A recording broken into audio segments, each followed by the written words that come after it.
Withdraw करने के लिए ना हम लोग ऑनलाइन कर सकते हैं ट्रांसफ़र, या फिर एटीएम भी चल नहीं रहा है, तो अभी हम बहुत मुश्किल है हम लोग फेस कर रहे हैं। पैसों की तो ज़रूरत कभी भी पड़ सकती है, और अभी मेरी छोटी बेटी भी है, तो उसकी वजह से भी कभी इमरजेंसी आई, या फिर मेरी सास का भी थोड़ा मेडिकल इश्यूज़ है, तो उसके लिए भी इमरजेंसी लग सकते हैं, तो थोड़ा ये 50,000 इनफ नहीं है।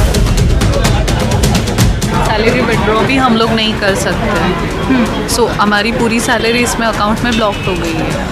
50,000 इज़ नॉट इनफ। ये तो ऑल ऑफ सडन हुआ है ना, अगर हम लोग ने जमा करके वो अकाउंट में पैसे रखे हैं कि किधर बाहर जाना रहेगा, ट्रैवल करना रहेगा, कुछ भी हो सकता है।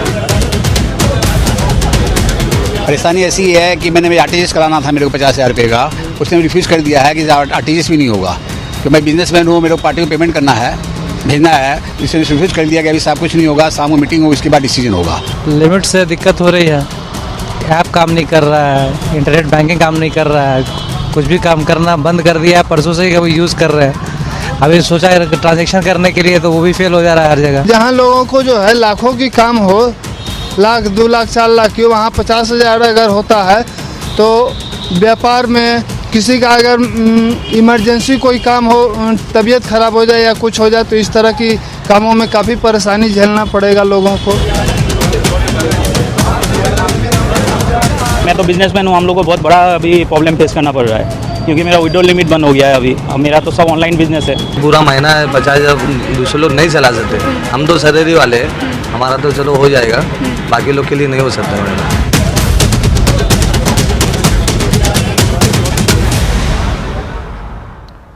नमस्कार, मैं रविश कुमार। आपने अभी जो सुना उससे सिर्फ ये मतलब निकालिए कि इस बैंक से जुड़े लाखों खाता धारकों की आर्थिक गतिविधि, इकोनॉमिक एक्टिविटीज़ बंद हो गई है। सिर्फ इतना कह देने से कि खाता धारकों को परेशान होने की ज़रूरत नहीं है, यस बैंक के खाता धारकों को यकीन हुआ नहीं। सुबह हुई तो कई शहरों में यस बैंक के ब्रांच के बाहर भीड़ लग गई। प्राइवेट सेक्टर के यह चौथा बड़ा बैंक है। इस बैंक ने 2 लाख करोड़ रुपए तक के लोन दिए हैं, जिसका बड़ा हिस्सा शायद डूब रहा है, वापस ना आए। मक्वायरी रिसर्च ने लिखा है कि इस बैंक का कोई वैल्यू नहीं है, क्योंकि नेटवर्थ है इसका 25,000 करोड़ और इतना लोन अब वापस नहीं आएगा। इस कारण बैंक का कोई मोल नहीं रह जाता। यही नहीं, इस बैंक ने कई कंपनियों में पैसे लगाए थे, कई निवेशकों के पैसे इस बैंक में लगे हैं और आम लोगों ने भी इसके शेयर खरीदे हैं। तो डूबने वाले समंदर की तरह सिर्फ टीवी को नजर नहीं आते, इसके संकट में आने से पूरा एक चक्र भी संकट में आता है। अभी तो हम इस संकट का चेहरा लाइन में लगे खाता धारकों में देख रहे हैं, जो इसके 1,000 से अधिक ब्रांचों के बाहर खड़े हैं। सितंबर 2019 में Punjab and Maharashtra cooperative bank के खाता धारकों की हालत देखने के बाद यस बैंक के खाता धारकों को सिर्फ यह कह देने से नींद नहीं आने वाली है कि वे परेशान ना हो। रिजर्व बैंक इसका पुनर्गठन कर रहा है, प्राइवेट सेक्टर बैंक है ये, इसकी हालत यहां पहुंच जाएगी। लोगों को पता था, जो अध्ययन कर रहे थे वे 2018 के साल में भी लिख रहे थे, उससे पहले से लिखने लगे थे। एक जरूरी सूचना यह है कि उड़ीसा के एक मंत्री के अनुसार यस बैंक में पुरी के जगन्नाथ मंदिर का भी पैसा जमा है। इस बैंक में लॉर्ड जगन्नाथ के नाम से मात्र 592 करोड़ 592 करोड़ रुपए जमा है। तो उम्मीद है भगवान भी अपना कुछ करेंगे तो भक्तों को राहत मिलेगी। इसलिए 6 मार्च की सुबह यस बैंक की शाखाओं के बाहर खाता धारकों की कतार लंबी होने लगी। उनके चेहरे की हवाइयां उड़ी हुई थी, लेकिन इनकी समस्या पर टीवी के डिबेट में आश्वासन देने वाले चेहरे पर गजब की शांति मैंने देखी। शायद उनमें से किसी का पैसा यस बैंक में नहीं रहा होगा। शाखाओं के बाहर यह कतार बता रही है कि डिजिटल बैंकिंग ने बैंक के काम को कैशलेस और फेसलेस बनाने का जो दावा किया था, वो ऐसे वक्त में हवा हो गया है। लोगों को वापस ब्रांच में ही आना पड़ा, क्योंकि डिजिटल प्लेटफॉर्म ने काम करना बंद कर दिया यस बैंक का। इंटरनेट बैंकिंग और मोबाइल बैंकिंग बंद हो गया। डेबिट कार्ड, क्रेडिट कार्ड काम करना बंद हो गया। खाता धारकों को ब्रांच के बाहर 5-5 घंटे 6-6 घंटे छुट्टी लेकर लाइन में लगने पड़ा और तब जाकर 50,000 रुपए मिले, जबकि रिजर्व बैंक ने कहा था कि 30 दिनों की बात है, खाता धारकों का पैसा सुरक्षित है। यस बैंक को रिजर्व बैंक ने अपने अधिकार क्षेत्र में ले लिया है। उसके प्रबंधन को हटाकर नया प्रशासक नियुक्त कर दिया है। शुक्रवार को शेयर बाजार में यस बैंक के शेयरों की कीमत में भारी गिरावट आई। इससे यस बैंक में निवेश करने वालों को भी झटका लगा है। 29 मार्च 2019 को इसके एक शेयर की कीमत 276 रुपये थी। अब एक साल के भीतर इसकी कीमत गिरकर 16 रुपये हो गई है। ग्राहक और निवेशक दोनों को झटका लगा है। रिजर्व बैंक के आदेश के अनुसार मेडिकल और शिक्षा की ज़रूरतों के हिसाब से खाता धारकों को कुछ अधिक पैसे निकालने की छूट मिल सकती है। अभी जिस तरीके से कहा गया है कि 50,000 से ज़्यादा नहीं निकाला जा सकता, उसका किस तरीके से परेशानी है? सर हमको अभी 1,86,000 RTGS करने का है, तो अभी RTGS करने का तो RTGS होएगा नहीं, तो हमने वाला पेमेंट लेगा नहीं, 50,000 का पेमेंट हम लोग लेगा नहीं, और इसके लिए हम लोग को सामने माल ही नहीं मिलेगा, पेमेंट ही नहीं मिलेगा। ऐसा है। किस चीज़ का बिजनेस है आपका? हमारा स्टेशनरी और पेंट्री का सबका है, स्टेशनरी सप्लाई का, ऑफिस सप्लाई। अच्छा, आप कह रहे हैं ये 1.5 लाख के आसपास का जो आपको RTGS करना है, इसके अलावा जो 50,000 रुपये ही कहा गया है कि एक महीने में निकाला जा सकता है, उसका कितना इम्पैक्ट होगा? क्या आप इतना इससे ज़्यादा ट्रांजैक्शन होता है? हम लोग का पेमेंट तो बहुत आते रहता है सर, उसमें RTGS आता है पेमेंट में। अब निकलेगा नहीं तो हमारा तो 10-15 लाख रुपये जमा हो जाएगा, फिर हम लोग देंगे कैसा पेमेंट? हमारे पास कुछ पेमेंट तो है नहीं हाथ में, दूसरे बैंक में भी अकाउंट नहीं है हमारा। अच्छा, यही एक यस बैंक में ही आपका? यस बैंक में ही है हमारा अकाउंट। बिल्कुल। आप लोगों के भी यहाँ पर खाते हैं, कितना पैसा यहाँ पर आपका अटक जाएगा? क्योंकि 50,000 से ज़्यादा निकालने नहीं दे रहे। 5 लाख। 5 लाख रुपए आपका है और 50,000 से ज़्यादा निकालने नहीं। 6 लाख है, 5,50,000 बचेगा। अच्छा, तो इससे आपको नुकसान होगा या अभी आपको पैसे की ज़रूरत है? की ज़रूरत है ना सर। किस चीज़ के लिए, मतलब यानी आपका सेविंग्स अकाउंट है क्या? सेविंग। हाँ, तो ज़रूरत अभी किस तरीके से होगी वो बता सकते हैं? सर जरूरी तो बहुत तरह का, अभी एक आदमी को 2 लाख कैश देने का था, तो चेक उसमें डाला तो नहीं ले रहा है, तो अभी तो सारा तरह से प्रॉब्लम ये है ना। पहली बात तो ये मेरा रिसेंट अकाउंट है वन मुल्लो, मैंने सोचा था कि अच्छी बैंक होगी। 6 लाख जमा है मेरे इसके अंदर, 6 लाख जमा है, और मेरे पास ऑलमोस्ट है ना, मैं आपको बताता हूँ, आई हैव 22 बैंक्स। ये होने के बाद मैं सबसे पैसे निकाल लूँगा, सारे बैंक से आप पैसे सबसे निकाल लूँगा, मैं 1 रुपया नहीं छोड़ूंगा। अच्छा, ये जो गड़बड़ी है वो तो हमको 2018 से आपको पता ही होगा, जानकारी होगी कि गड़बड़ियाँ चल रही है, तो आपने कभी सोचा नहीं कि पैसे निकाल लेने चाहिए?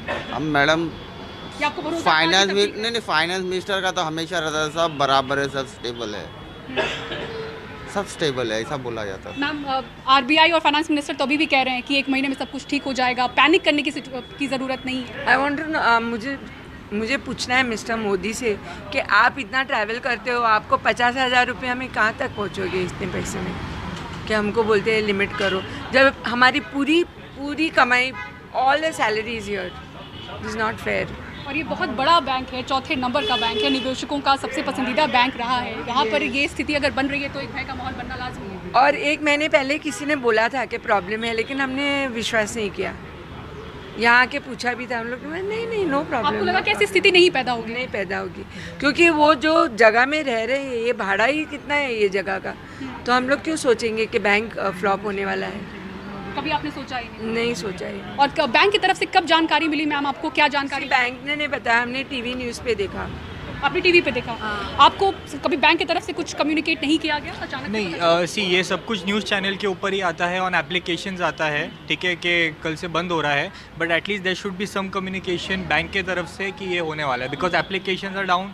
फ़ोन को सेंटर पे अगर आप कॉल करोगे, कॉल सेंटर पे no one is answering. In fact मैं 2-3 ATM से मैंने ट्राई किया, तब मुझे पता चला कि ATMs are not working. Government पे भरोसा नहीं कर पा रहे, अगर वो कह रहे हैं कि पैनिक मत करिए या 1 महीने में चीज़ें ठीक हो जाएंगी, आप भरोसा नहीं कर पा रहे? सी, अभी जो हम लोग सिचुएशन देख रहे हैं, इतने सारे लोग आ रहे हैं पैसा निकाल रहे अचानक से, तो हो सकता है 50,000 के लिमिट के ऊपर भी कोई रिवीजन हो जाए, बिकॉज इतना सारा पैनिक है कि सब लोग एक साथ में पैसा निकाल, इमरजेंसीज के लिए भी निकाल सकते हैं, ऐसा कहा निकाल सकते हैं। हाँ बिल्कुल, तो 1 महीने में आई डैम श्योर, बिकॉज ये financial condition of the bank है, ये कोई प्रॉब्लम नहीं है, तो आई फील 1 महीने के अंदर there should not be any problem. हाँ, प्राइवेट कंपनियों में काम करने वाले लोग एक मील कार्ड का इस्तेमाल करते हैं। कंपनियां टैक्स बचाने के लिए अपने कर्मचारियों को मील कार्ड देती हैं, इससे वे घर के राशन, पिज़्ज़ा वगैरह खाने पीने की चीज़ें खरीदते हैं। इनके लिए उनकी सैलरी से पैसा कटता है। अब वैसा भी अब वो कार्ड जो है इस संकट के कारण फंस गया है। मील कार्ड वाले कार्ड धारकों को यस बैंक की तरफ से सूचना आई है कि इस कार्ड का इस्तेमाल नहीं कर सकेंगे अगली सूचना तक। यही नहीं, यस बैंक में कई कंपनियों के कर्मचारियों की सैलरी अकाउंट है, मीडिया वालों की भी अकाउंट है, तो आप इतना भरोसा रखिए कि इसकी कहानी जो है मीडिया से इतनी जल्दी नहीं जाएगी, क्योंकि कई चैनलों का पैसा और सैलरी यस बैंक में है। तो उन लोगों को भी कम सैलरी से संतोष करना पड़ेगा, मगर जिनका बिजनेस है वो क्या करेंगे, कैसे अपने बिजनेस का रोजाना का भुगतान करेंगे। करोड़ों रुपए के लेन देन की बात होती है, लाखों के लेन देन की बात होती है। तो दिल्ली के मयूर विहार के पेट्रोल पंप मालिक हैं अजय बंसल जी, वो बता रहे हैं कि किस तरह से उनकी कंपनी की पूंजी फंस गई है। जिसका छोटा सा ट्रांजैक्शन डेली बेसिस पे हो वो तो शायद थोड़ा सरवाइव कर जाए, बट ये एज सच फॉर माय मतलब मेरे अपने हिसाब से तो मेरे लिए बहुत एक जैसे बिजली गिरने के मुताबिक था। सुबह से 8 बजे से हम लोग मैनेज कर रहे हैं ना, सिर्फ इस बात के कि हमें दिक्कत हो, सबसे बड़ी दिक्कत कस्टमर्स की कि अगर जो हमारा सिस्टम है कॉरपोरेशन के साथ कि भाई हमें पहले पैसा देना पड़ता है और पैसा ब्लॉक हो गया है। एक समस्या तो वो आई कि हमारा करीबन 2 करोड़ रुपए करीब का जो है ब्लॉकेट अल्टीमेटली हो गया। अच्छा, आपका करंट अकाउंट है येस बैंक में? हाँ जी। अच्छा, 2 करोड़ रुपए आपका येस बैंक के अकाउंट में ब्लॉक हो गया है? हाँ जी, ठीक है, लिमिट के साथ। हाँ। अब उसके बाद जो है समस्या ये है कि क्योंकि ट्रांजैक्शन सारी उन्हीं के साथ चल रही थी, जितना भी हमारा क्रेडिट कार्ड की जो सेल होती है, जैसे करीबन 20 लाख रुपए, करीबन 15 से 20 लाख रुपया डेली की सेल है, वो उसका जितना भी अमाउंट है वो भी उसी बैंक में जाता है। तो क्योंकि अभी उसको रोकने के लिए एक प्रोसेस है जिसमें 3-4 दिन लग जाएंगे, तो वो सारा का सारा जो पेमेंट्स हैं वो भी वहीं पर जाएगी। अब ये है कि अगर जो हम क्रेडिट कार्ड ना लें तो वो कस्टमर्स के लिए दिक्कत है, और जो हम लोगों ने पैसा कल में जो लिया है वो भी सारा वहाँ पर फंसा है। यानी कि आने वाली जो पेमेंट्स है वो रूट हो रही है हमारी येस बैंक में, और जो एग्जिट है उसका वो रिस्टेन कर देगा 50,000 रुपये। तो ये है पहली बात तो इनका पैसा ब्लॉक हो गया है जो करंट अकाउंट में था, और दूसरा जो पेट्रोल डीजल जो लोग लेने आ रहे हैं वो ज़्यादातर लोग जो हैं कार्ड से स्वाइप करते हैं। कितना बता रहे हैं? 15 से 20 लाख डेली के करीब जो है वो स्वाइप होती है हमारे यहाँ कार्ड। ठीक है, तो डेली 15 से 20 लाख जो सेल होती है वो कार्ड के जरिए होती है, तो वो पैसा भी जो है जा रहा है और वो भी येस बैंक अकाउंट में ही जा रहा है। हाँ, समस्या ये है कि सरकार का ये निर्णय ये बैंक को बचाने का है या कस्टमर को बचाने का है। अगर जो ये 50,000 के लिमिट से ये करा गया कि भाई बैंक को बचाया जाए, तो ये कस्टमर के साथ नाइंसाफ़ी है, क्योंकि करंट अकाउंट होल्डर क्योंकि सेविंग के लिए पैसा रखने वाला उसको शायद वेट कर सकता है कि उसको ना निकाले, क्योंकि उसने तो पहले से ही प्लान करके सेविंग के लिए कुछ टाइम के लिए रखा है। लेकिन करंट अकाउंट वाला जिस आदमी ने एक अपने बिजनेस के लिए रोटेशन में लगाया, जबकि इतनी इकॉनमी ख़राब है, उसको तो ये दोहरी मार पड़ रही है कि साहब उसका पैसा ब्लॉक हो गया है, उसकी पेमेंट्स के लिए जितनी भी पार्टीज पेमेंट करती हैं उसका उसके पास वहीं पर पेमेंट आएंगी, निकाल वो सकेगा नहीं। तो ये अपने आप में बहुत बड़ा एक आई थिंक सेटबैक है, और मैं उनसे निवेदन करना चाहूँगा कि जिनके करंट अकाउंट है, जिनके बिजनेस जुड़े हुए हैं, उनसे सब लोगों की रोजी रोटी जुड़ी हुई है, हम सब लोगों की, ये आपको इमीडिएटली करंट अकाउंट्स का अलाउ करना चाहिए। जिनकी लिमिट्स बनी हुई उनको ख़त्म कर दीजिए, लिमिट्स वाले ना ऑपरेट कर सकें, लिमिट इस्तेमाल ना कर सकें।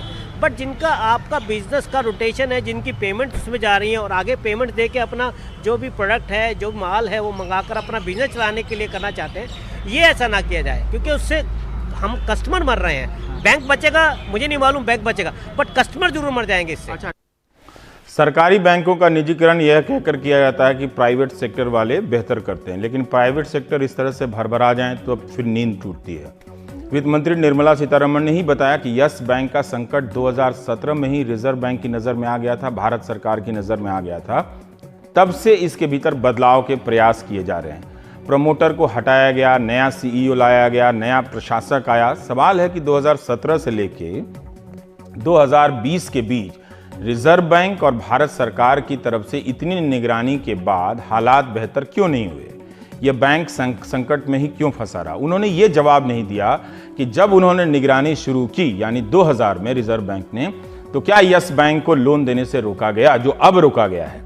निर्मला सीतारमण ने बताया कि 2014 से पहले ही यस बैंक का पैसा कुछ कंपनियों में फंसा था। जाहिर है वहां उनके ना चुकाने के कारण वो पैसा डिफॉल्ट हो गया, डूब गया, एनपीए हो गया। Anil Ambani group, SL group, DHFL, IL&FS, Vodafone are some of those very stressed corporate to whom Yes Bank has been exposed, and this is from prior to 2014. वित्त मंत्री ने अपने प्रेस कॉन्फ्रेंस में नहीं बताया कि अनिल अंबानी की company SL group, Dewan housing development corporation, Vodafone bank, IL&FS का नाम ले रही थी। क्यों लिया इनका नाम? इन कंपनियों ने कंपनियों को यस बैंक ने लोन दिया, जो एनपीए बन गया, यानी लोन वापस नहीं आएगा। इसे दो तरह से समझिए। ठीक है, कि यस बैंक की तरफ से लोन देने में रिस्क का मूल्यांकन नहीं हुआ होगा, लेकिन इन कंपनियों को अपना रिस्क तो पता होगा। क्या उन्होंने लोन हासिल करने में कोई हेराफेरी की, ये नहीं पता चला। वित्त मंत्री ने यह भी नहीं बताया कि क्या सारा लोन 2014 से पहले का था जो एनपीए हुआ। द वायर के एमके वेणु ने ट्वीट किया है कि यस बैंक का एनपीए 50,000 करोड़ से भी ज्यादा है। वेणु ने जो डेटा ट्वीट किया उससे पता चलता है कि यस बैंक की देनदारी 2015 के बाद से तेजी से बढ़ने लगती है। 2014 में 55,000 करोड़ की देनदारी थी, यानी इतना लोन दिया था। 2015 में ये 75,000 करोड़ की देनदारी होती है, 2016 में बढ़कर 98,000 करोड़, 2017 में 1,32,000 करोड़ और 2018 में 2,03,000 करोड़ की देनदारी हो जाती है। 2019 में 2,41,000 करोड़ की देनदारी हो गई। वित्त मंत्री ने कहा कि 2017 से ही भारतीय रिजर्व बैंक यस बैंक को मॉनिटर कर रहा था। फिर इस दौरान उस बैंक ने 1 लाख करोड़ का अतिरिक्त लोन कैसे दे दिया, जबकि वित्त मंत्री ने कहा कि कर्ज देने में प्रक्रियाओं का पालन नहीं हो रहा था। जब से रिजर्व बैंक ने निगरानी करना शुरू किया तो उसे पता चला कि जोखिमों का मूल्यांकन नहीं हो रहा था। यह सब जब हो रहा था तब रिजर्व बैंक किस तरह से मॉनिटरिंग कर रहा था कि पैसे भी दे रहा था, लोन भी दे रहा था। Since 2017, the Reserve Bank closely started monitoring and scrutinizing the Yes Bank,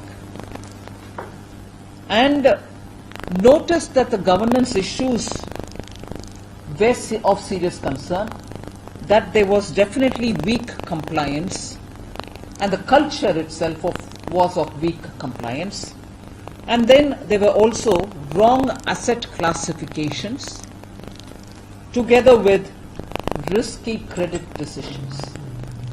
Since RBI started getting clear indication on all these grounds, they clearly took some concrete steps which we have also been kept informed about. And as you all know, since 2004 when Yes Bank was founded, it has been under the same management from 2004, that after RBI scrutiny and identifying the culture of weak compliance, poor governance and very risky credit issuing habits, in September 2018 they clearly said that the leadership has to change. They did not allow the further continuation of the chief executive's term from after September 18. So these are specifically steps which the RBI has been taking with an intention of keeping the bank healthy. निगरानी की क्या व्यवस्था है? जब इतनी निगरानी हो रही थी तब राणा कपूर नाम का प्रमोटर अपनी हिस्सेदारी बेचकर कैसे निकल गया? वित्त मंत्री ने ही कहा कि सितंबर 2019 में प्रमोटर ने अपनी हिस्सेदारी बेच दी। हम बैंक व्यवस्थाओं की जटिलता को नहीं समझते, लेकिन सवालों में कुछ कमी हो तो अलग बात है। मगर सहज बुद्धि से लगता है कि जब 2017 से रिजर्व बैंक निगरानी कर रहा था, जून 2019 से खुद वित्त मंत्री निगरानी कर रही थी, तब कैसे प्रमोटर अपना हिस्सा बेचकर निकल गया? ये प्रमोटर कौन है? राणा कपूर। इनका ट्वीट देखिए, इसमें ऐलान कर रहे हैं कि नोटबंदी के तीसरे दिन ही ऐलान कर रहे हैं कि ये मास्टर स्ट्रोक है, और एक जगह पे वो उससे पहले ऐलान कर रहे हैं कि मोदीनॉमिक्स है और वो पूरे अपने रफ्तार पर आ गया। तो ये एक तरह से ट्वीट करने में पता चलता है, लेकिन जैसे ही ये सब खंडर में इनके ट्वीट गायब हो जाते हैं, सबको पता होना चाहिए पीपल के सूखे पत्ते की तरह, और आम आदमी जो है वो बैंक के बाहर लाइन में लगा होगा।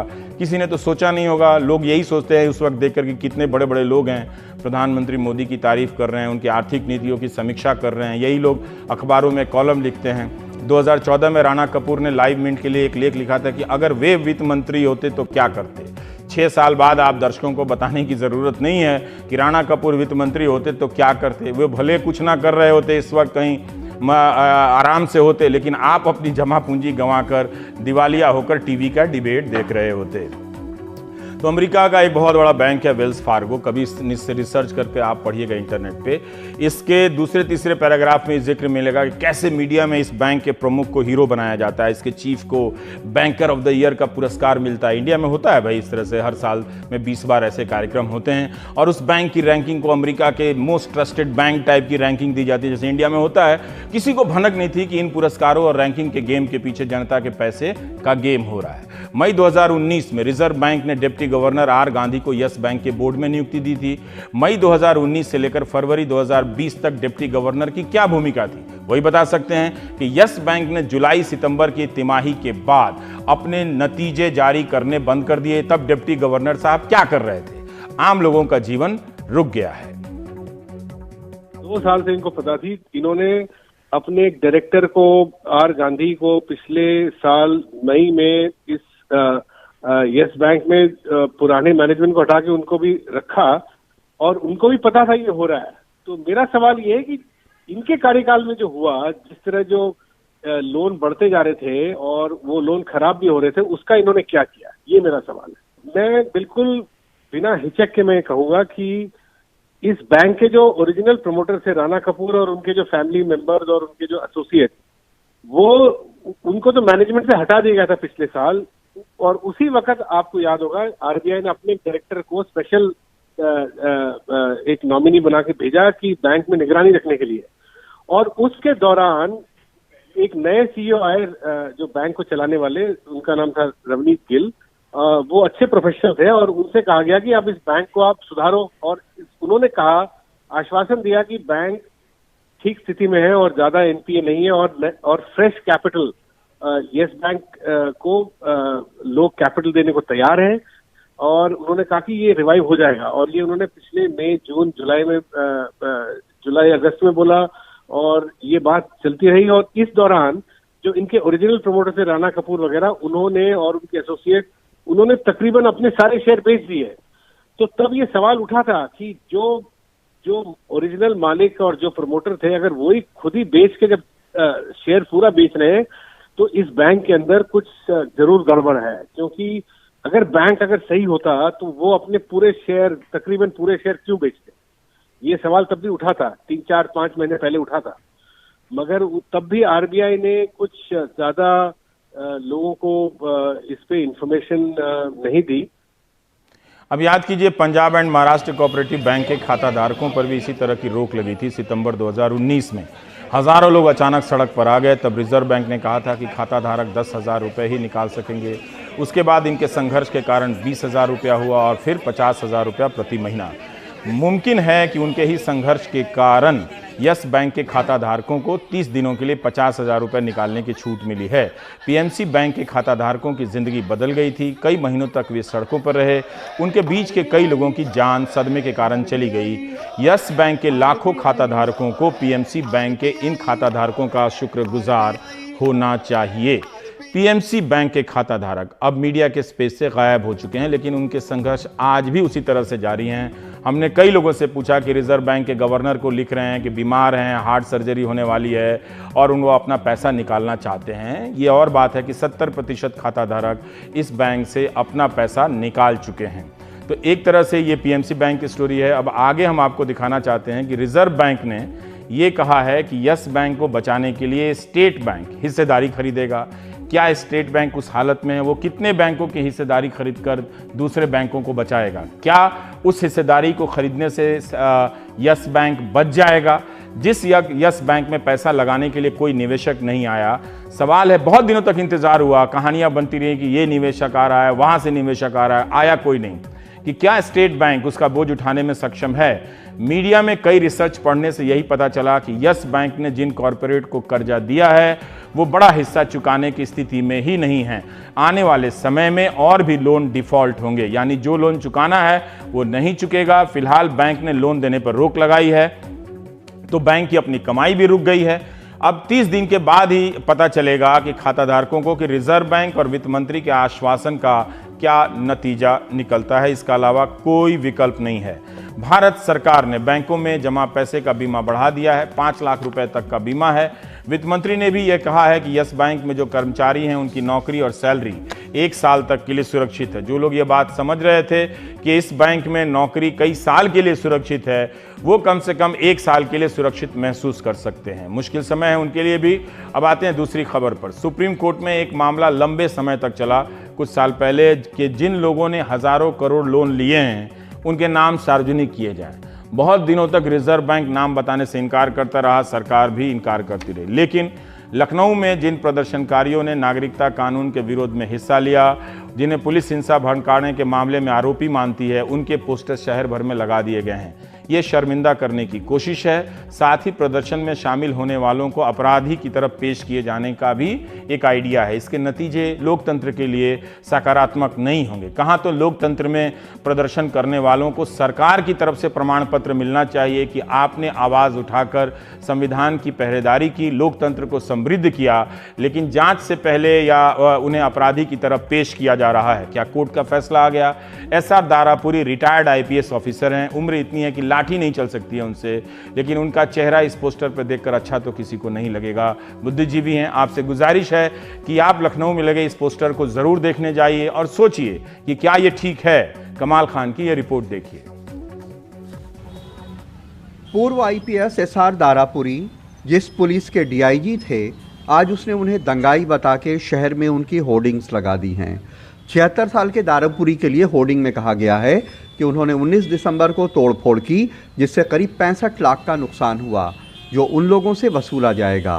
दारापुरी का कहना है कि आरोप सरकार ने लगाया है, अदालत में साबित नहीं हुआ है और ना ही वो फरार हैं, इसलिए ऐसी होर्डिंग्स गैरकानूनी हैं।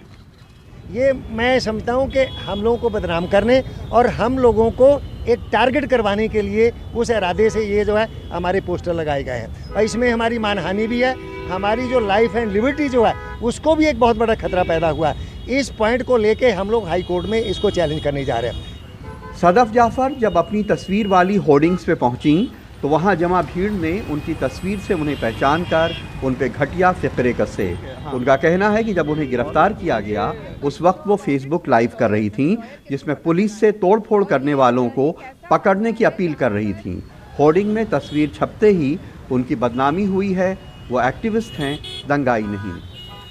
आप हमारा नाम पता दिखाकर उस जगहों पे होर्डिंग्स लगा के जहाँ से हमारे बच्चे गुजरते हैं, स्कूल जाते हैं, उनके दोस्त जाते हैं, उनके माँ बाप जाते हैं, टीचर्स जाते हैं, आप यहाँ दिखाकर हमें किस तरह से बदनाम करने की कोशिश कर रहे हैं। ये कम्प्लीटली अनएथिकल है और इलीगल है। संस्कृति कर्मी दीपक कबीर के सांस्कृतिक आयोजन कबीर फेस्टिवल का उद्घाटन हाल ही में लखनऊ के कमिश्नर ने किया था और तमाम बड़े आईएएस और आईपीएस अफसर उसमें शामिल हुए थे। लखनऊ को स्मार्ट सिटी बनाने की बैठक में प्रशासन उनसे राय लेता था। उन्हीं दीपक कबीर की फ़ोटो होर्डिंग में चौराहे पे लगी है। बताया गया है कि उन्होंने तोड़फोड़ की है, जिसकी उनसे वसूली होगी। जिस देश में एक विरोध करने के आधार पर आप इतना किसी के पर्सनल पीछे पड़ जाएं, वो है ना कि तेरा निज़ाम है सिलदे ज़ुबान शायर की, या निसार में तेरी गलियों पे है वतन की, जहां चली है रस्म की ना कोई सर उठा के चले। प्रदेश के अल्पसंख्यक कल्याण मंत्री मोहसिन रजा कहते हैं कि सरकार ने बिल्कुल सही कदम उठाया है। ऐसी होर्डिंग्स पूरे यूपी में लगाई जाएंगी। और इस तरह के जितने लोग भी हैं उनको पूरे उत्तर प्रदेश के अंदर चौराहों पर लगा लगा कर लोगों को दिखाया जाएगा कि ये वो चेहरे हैं, इन्हें पहचान लीजिए, यही लोग हैं जो प्रदेश में और देश में माहौल खराब करने का प्रयास कर रहे हैं। इनमें से कईयों के खिलाफ तोड़फोड़ करने के पुलिस के पास वीडियो एविडेंस जरूर होंगे, लेकिन 76 साल के पूर्व आईपीएस एसआर दारापुरी के खिलाफ ये साबित करना मुश्किल हो सकता है। अदालत से वो पता नहीं कब बेगुनाह साबित होंगे, लेकिन बहरहाल बदनामी इन लोगों की अभी हो रही है। लखनऊ में कैमरामैन विनीत कुमार वर्मा के साथ कमाल खान, एनडीटीवी इंडिया।